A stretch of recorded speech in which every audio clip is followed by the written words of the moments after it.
Good morning students. मैं योगिता वर्मा।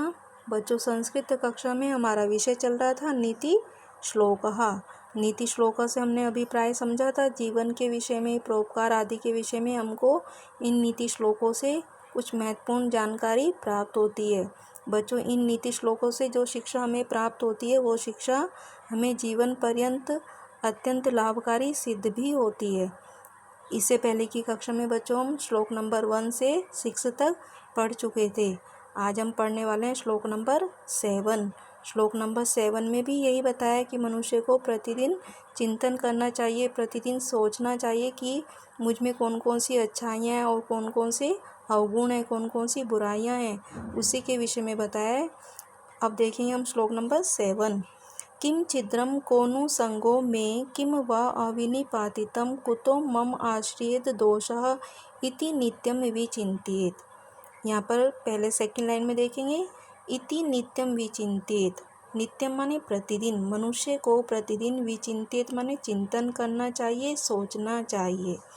किम छिद्रम, किम माने क्या, छिद्रम मतलब दुर्बलता, बुराई, कि मुझ में क्या दुर्बलता है, क्या बुराई है। कोनो संगो में मतलब मेरे अंदर, संग माने आसक्ति, संग का अर्थ है आसक्ति, कि मुझ में क्या आसक्ति है।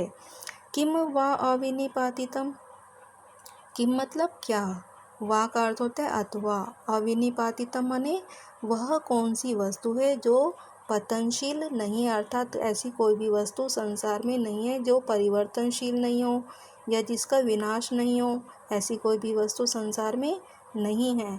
कुतो मम आश्रयेत दोषः, कुतो माने कौन से, मम माने मुझ में, दोष माने दोष, अवगुण, मुझ में कौन से दोष या अवगुण हैं।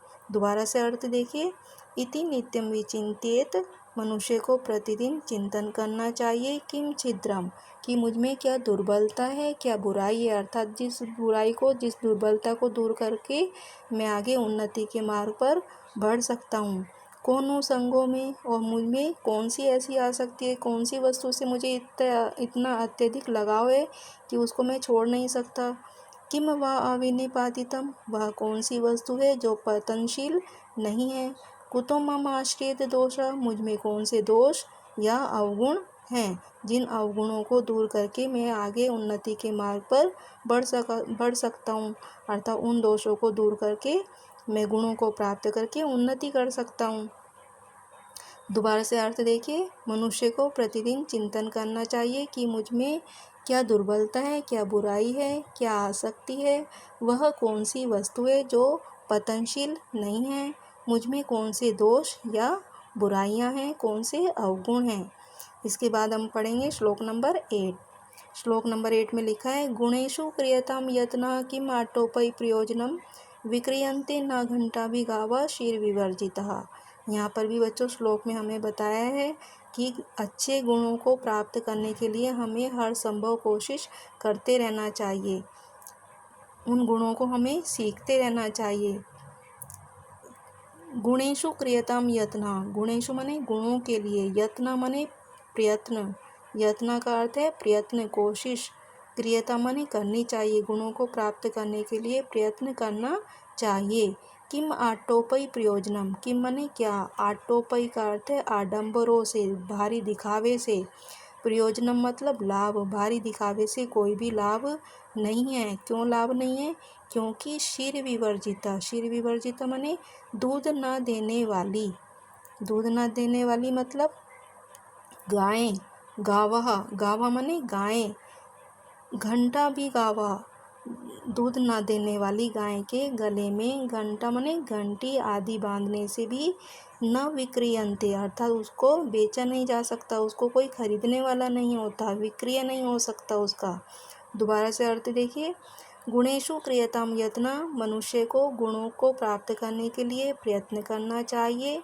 किम आटोपय प्रयोजनम, किम माने क्या, आटोपय का अर्थ है आडंबरों से, दिखावे से, भारी दिखावे से क्या लाभ, क्योंकि क्षीर विवर्जिता, क्योंकि दूध न देने वाली गाय के गले में घंटा भी गावा, गाय के गले में घंटी आदि बांधने से भी उसे बेचा नहीं जा सकता, उसे कोई खरीदने वाला नहीं होता, उसका विक्रय नहीं किया जा सकता। इसके बाद देखेंगे हम श्लोक नंबर 9। श्लोक नंबर 9 में लिखा है, निर्धनस्य विषम भोगो निसत्वस्य विषम रणम अनभ्यासे विषम शास्त्रम अजीर्णे भोजनम विषम। यहाँ पर भी बच्चों हमको यही शिक्षा दी गई है कि जो कार्य एक व्यक्ति के लिए उचित है वही कार्य दूसरे व्यक्ति के लिए अनुचित हो सकता है। जो काम एक व्यक्ति को शोभा देता है वही कार्य दूसरे व्यक्ति को शोभा नहीं देता है। कैसे? अब देखिए श्लोक में लिखा है, निर्धनस्य माने निर्धन व्यक्ति के लिए, विषम माने विषकारी है। क्या? भोगो माने भोग, अर्थात यदि कोई निर्धन व्यक्ति है, कोई गरीब व्यक्ति है और वो अपनी जो जरूरी आवश्यकताएं हैं उनको छोड़कर सुख सुविधा के साधन जुटाने में लग जाए तो वो उसके लिए क्या हो जाएंगे? विषकारी। निर्धन व्यक्ति के लिए भोग विषकारी है। निसत्व से विषम रणम, निसत्व से माने जो कमजोर है, जो अशक्त है, जो कमजोर व्यक्ति है उसके लिए रणम, रणम मतलब युद्ध, रणम का अर्थ है युद्ध। जो कमजोर व्यक्ति है उसके लिए युद्ध, विषम माने विषकारी है। अनभ्यासी विषम शास्त्रम, अनभ्यासी माने बिना अभ्यास के, अनभ्यासी का अर्थ है बिना अभ्यास के। शास्त्र माने शास्त्र, विषम माने विषकारी है, बिना अभ्यास के शास्त्र विषकारी है। यदि हम अभ्यास नहीं करेंगे, जो आपको डेली वर्क दिया जा रहा है आप उसका डेली अभ्यास नहीं करेंगे, डेली उसको पढ़ेंगे नहीं, तो आप उसको जब उस समय तो समझ में आ जाता है, उसके बाद जब हम दोबारा से पढ़कर देखेंगे कुछ समय बाद तो हम उसको भूल जाएंगे। इसके लिए हमें जो कार्य हमें दिया गया है प्रतिदिन उसको पढ़ना चाहिए। बिना अभ्यास के शास्त्र विषकारी है।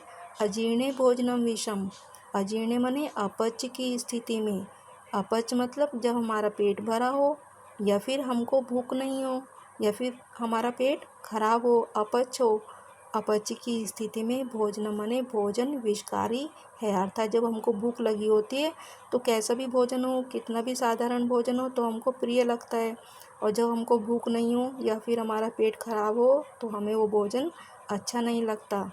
दोबारा से देखिए, निर्धनस्य विषम भोगो, निर्धनस्य माने निर्धन व्यक्ति के लिए भोग विषकारी है, अर्थात वो अपनी जरूरी आवश्यकताओं को छोड़कर सुख सुविधा के साधन जुटाने लगे तो वो उसके लिए विषकारी हो जाता है।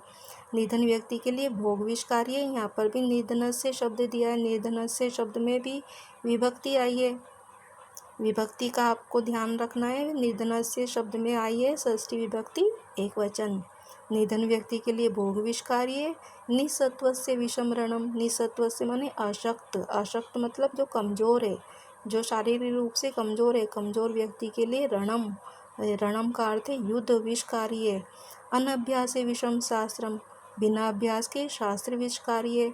जो कोई भी कार्य हमको आसान लगता है और उसको आसान समझकर हम छोड़ देते हैं, उसका अभ्यास नहीं करते हैं तो फिर कुछ समय बाद हम उसको भूल जाते हैं, तो बिना अभ्यास के शास्त्र विषकारी है। उसका अभ्यास निरंतर करते रहेंगे तो वह अभ्यास हमको बना रहेगा। अजीर्णे भोजनम विषम, अजीर्ण माने अपच की स्थिति में भोजन विषकारी है। बच्चों इन श्लोकों का अर्थ आप अच्छे से ध्यानपूर्वक पढ़ना, शब्दार्थ पढ़ना, उसके बाद श्लोकों के अर्थ पढ़ना।